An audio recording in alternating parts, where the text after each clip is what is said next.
Fire on board a Russian nuclear sub this week, raising plenty of questions, including what the spy sub was doing when the flames broke out. Several news outlets, including the Washington Times, now speculating the sub may have been on a secret Russian mission, looking to tap into or cut underwater fiber optic or internet cables that span the Atlantic and Arctic sea lanes. Big deal. The incident coming amid several major outages this week, affecting the likes of Facebook, Google, Microsoft, Apple, and yes, Verizon. Joining me now live is Florida Congressman Michael Waltz, former counterterrorism advisor to then Vice President Dick Cheney and a former Green Beret commander. Good evening, Congressman. Hi, Ed. How are you? I'm doing fantastic, but I'm scratching my head wondering, what were the Russians really up to here? Well, you know, just to take a step back for a moment, I think most people think the internet's in the cloud.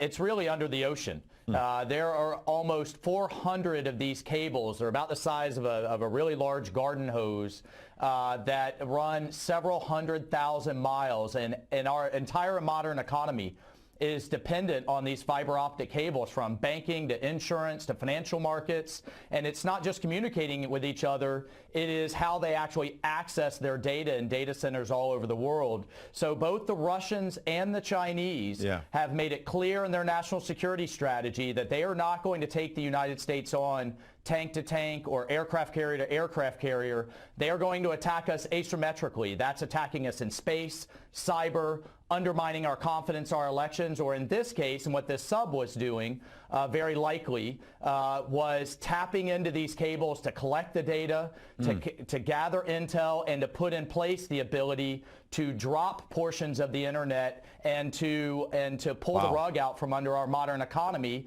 if we ever have to go to any type of conflict. Let's pick that apart. That's big stuff. First of all, when you say we believe that the Russians may have been trying to suck up some of this data and get information, what kind of intelligence gathering, when you're talking about thousands and thousands of lines and cables, it could be a lot of our emails, text, whatever, all kinds of info.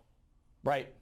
Well, right. So one thing to understand is that, you know, artificial intelligence, which are these powerful algorithms that can basically at some point in the near future outthink humans, outsmart us, and do it, you know, faster and quicker and fuel their militaries.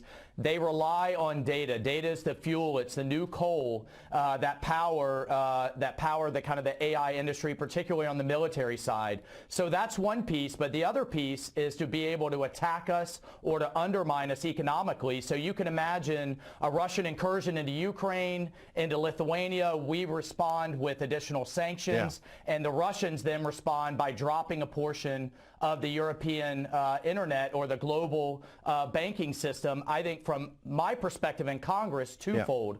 One, this is why the defense budget that we're fighting now with the Democrats is so important. They want to drop the budget. We want to continue to fund the military, including submarines that can track and monitor and take down these Russian submarines.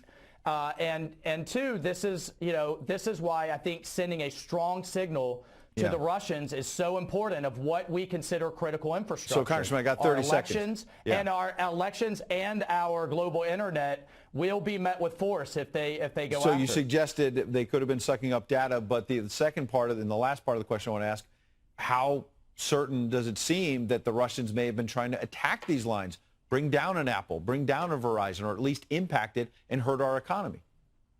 Well, we know they have the capability, and we know they are further developing the capability. They're actually converting old missile submarines into the type of submarines that can get down to the depths that they need and send out drones to take these cables down. So whether that's exactly what they were doing in this case, I can't get into the intelligence, but we know they have the capability, and it's part of their strategy. And we have to be prepared to counter it. We need to be prepared. I suspect there's a lot more coming on this, Congressman Michael Waltz. We appreciate you coming in, sir.